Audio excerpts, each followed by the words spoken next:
تو حضرت موسیٰ علیہ السلام واز فرما رہے تھے اور اس واز میں کسی نے پوچھا حضرت موسیٰ سے کیا آپ سے بڑا عالم بھی کوئی روئے زمین کے اوپر ہے؟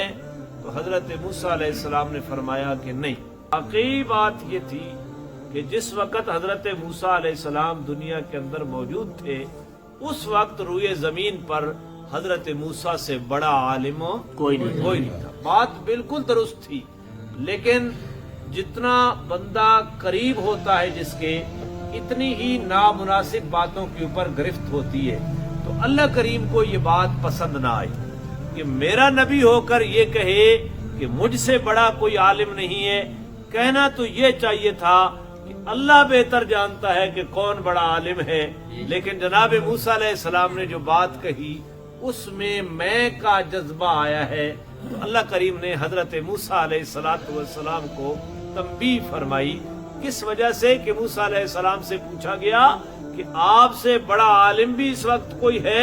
تو انہوں نے فرمایا کہ نہیں۔ تو اللہ تعالی نے فرمایا موسیٰ تو نے یہ کہا ہے نا، تو ایک بندہ اور بھی ہے جو تجھ سے بڑا عالم ہے، جو تجھ سے بڑا عالم ہے۔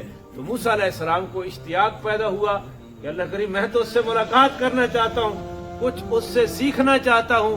اللہ کریم نے فرمایا اچھا ٹھیک ہے، تو وہ بندہ میں آپ سے ملوا دیتا ہوں۔ کہاں ملے گا؟ جہاں پہ دو دریا اکٹھے ہوتے ہیں وہاں اس بندے کے ساتھ تیری ملاقات ہوگی۔ تو حضرت موسیٰ علیہ السلام کو اللہ کریم نے فرمایا، نشانی پوچھی تو اللہ نے فرمایا کہ ایک مچھلی لو اور مچھلی کو بھون کر رکھ لو اپنے تھیلے کے اندر، اس کو بطور خوراک بھی استعمال کرتے رہنا۔ جہاں وہ مچھلی زندہ ہو کر پانی میں چلی جائے اسی جگہ کے اوپر اس بندے کے ساتھ تمہاری ملاقات ہو، اس بندے کے ساتھ تمہاری ملاقات۔ حضرت موسیٰ علیہ السلام نے اپنے ایک شاگرد نوجوان حضرت یوشع بن نون علیہ السلام جو ابھی تک پیغمبر نہیں ہے، حضرت موسیٰ کے شاگرد ہیں، وہ بعد میں اللہ نے ان کو بھی نبی بنا دیا، ان کو ساتھ لے کر خدمت کے لیے ساتھ لے گئے حضرت موسیٰ علیہ السلام۔ چلتے گئے جہاں کے اندر دو دریا جا کر ملے۔ اب یہ اختلاف ہے، یہ تاریخی باتیں ہیں کہ وہ کون سی جگہ ہے۔ قرآن کریم اور صحیح احادیث نے وہ جگہ متعین کر کے ہمیں نہیں بتلائی کہ وہ کون سی جگہ ہے، لہذا جب قرآن و حدیث ہمیں کسی چیز کے بارے میں واضح خبر نہیں دیتی، ایسی چیزوں کے پیچھے پڑنا یہ اسلام کی خوبی نہیں ہے۔ ایسی چیزوں کی تحقیقات میں اپنا وقت ضائع کرنا ہی ہوتا ہے۔ تو اس جگہ کے اوپر ملیں گے، وہاں حضرت موسیٰ علیہ السلام گئے، ایک پتھر کی چٹان کے اوپر سو گئے اور ان کے شاگرد حضرت یوشع وہاں جاگ رہے تھے۔ انہوں نے وضو کیا، آب حیات کا چشمہ تھا، تو کچھ قطرے اس مچھلی کے اوپر پڑے، جس مچھلی کو بطور توشہ بھی رکھا ہوا تھا کھانے کا سامان، تو وہ مچھلی اچانک زندہ ہو کر پانی میں چلی گئی، اور پانی جہاں چلی گئی تو پانی کے اندر تو اس کو غائب ہو جانا چاہیے تھا، لیکن جہاں جہاں سے وہ مچھلی گزرتی گئی وہاں سرنگ بنتی گئی۔ موسیٰ علیہ السلام جب جاگے نا تو شاگرد نے کہا چلو استاد سوئے ہوئے ہیں، جب جاگے تو بتا دوں گا۔ جب موسیٰ علیہ السلام جاگے تو موسیٰ علیہ السلام نے فرمایا دیر ہو رہی ہے، آگے جائیں۔ تو جگہ تو وہی تھی۔ حضرت موسیٰ علیہ السلام بھی چل پڑے اور انہوں نے حضرت یوشع بن نون نے وہ تھیلا اٹھایا جس کے اندر مچھلی تھی، اور مچھلی کو بھول گئے وہ بتانا، آگے چلے، دن بھی چلتے رہے، رات بھی چلتے رہے۔ دوسرے دن موسیٰ علیہ السلام نے فرمایا بڑی تھکاوٹ ہو گئی ہے، بھوک بھی لگی ہے، ناشتہ لے آؤ۔ اب جب ناشتے کی بات کہی تو انہوں نے تھیلا دیکھا تو وہ مچھلی تو وہاں گم ہو گئی تھی۔ حضرت موسیٰ علیہ السلام نے فرمایا کہ وہ تو وہی بات ہے، وہ جس بات کی تلاش میں ہم نکلے ہیں اسی جگہ واپس آئے، اور اس سرنگ سے داخل ہو کر ایک جزیرے کے اندر گئے، اور وہاں ایک آدمی چادر اوڑھے ہوئے لیٹا ہوا ہے۔ حضرت موسیٰ علیہ السلام نے ان کو سلام کیا۔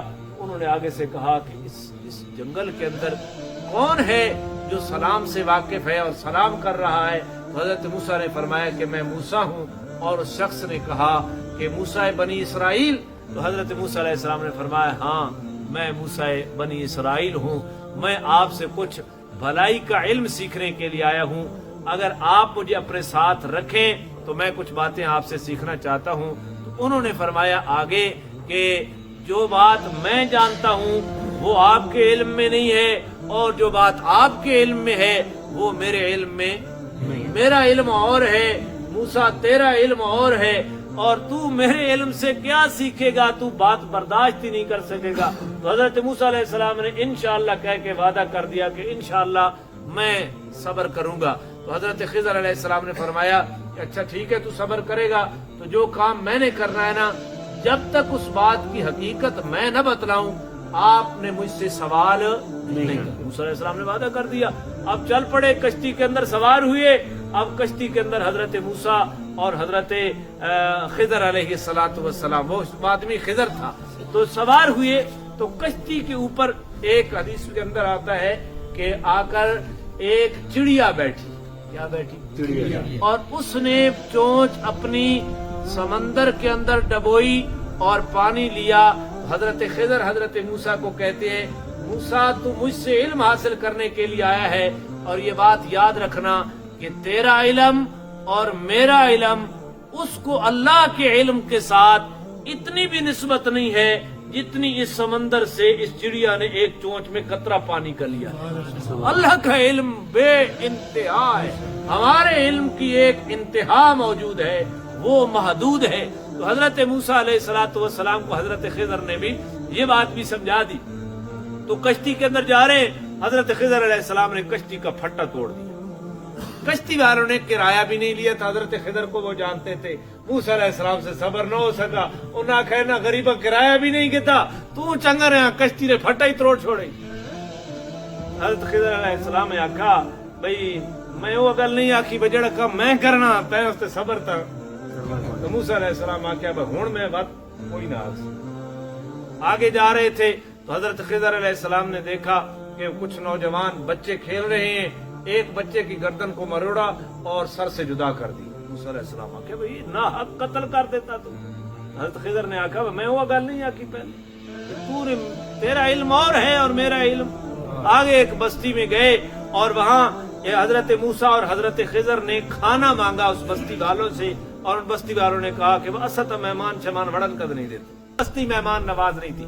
کھانا مانگا، انہوں نے کہا کھانا شانا اتنے کو نہیں۔ تو دیکھا ایک دیوار گر رہی ہے، حضرت خضر علیہ السلام نے اس دیوار کو سیدھا کر دیا۔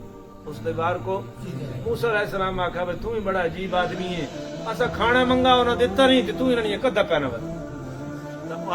حضرت خضر علیہ السلام آکھا بس تو شرطیں پوری ہو گئی، یہ اب تیری اور میری جدائی کا مقام آ گیا ہے۔